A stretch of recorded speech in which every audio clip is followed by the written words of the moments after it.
berkah dan rahmatnya kepada kita sehingga kita semua dapat berkumpul pada pagi hari ini. Salam serta salam tercurah pada junjungan kita Nabi Muhammad SAW beserta para keluarga, sahabat, dan umat hingga akhir zaman. Pada pagi hari ini kita akan membahas mengenai memohon pertolongan hanya kepada Allah Subhanahu wa Ta'ala.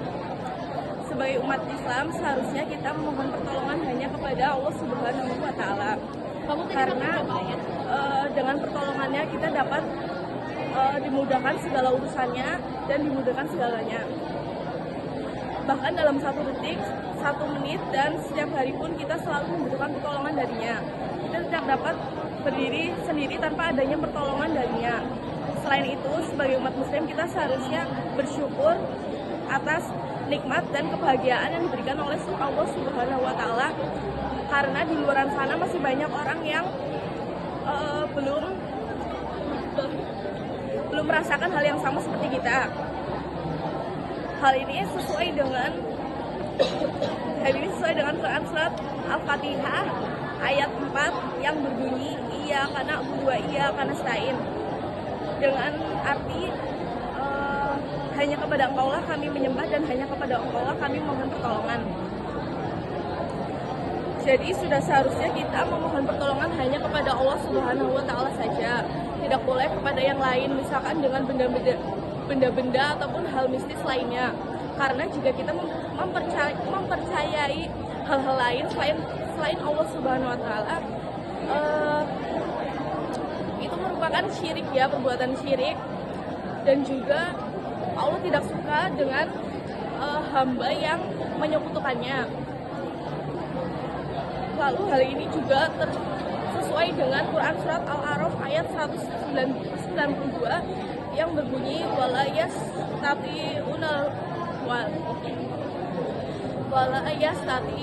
lahum asrun wala anfusahum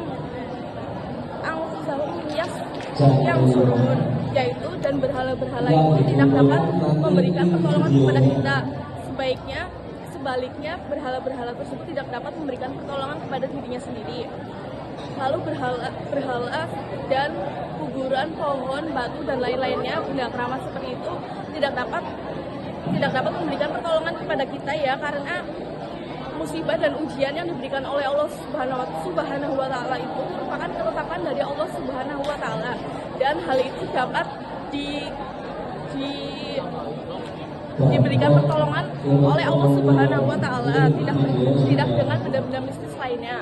Sayangnya di dunia ini masih banyak orang yang percaya dengan hal-hal seperti itu, seperti menyembah berhala, menyembah batu, bahkan menyembah pohon pun masih ada.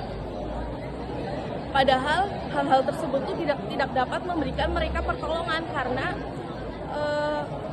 yang dapat memberikan mereka pertolongan itu hanya Allah Subhanahu wa Ta'ala. Oleh sebab itu, marilah kita sama-sama semuanya harus menguatkan diri serta harus berada di jalan yang benar. Jangan sampai kita lalai dengan hal-hal seperti itu. Dan semoga kita semua dapat diberi kebahagiaan dan dilindungi dari mara bahaya. Sekian dari saya, kurang lebihnya mohon maaf kalau ada kesalahan kata. Wassalamualaikum warahmatullahi wabarakatuh.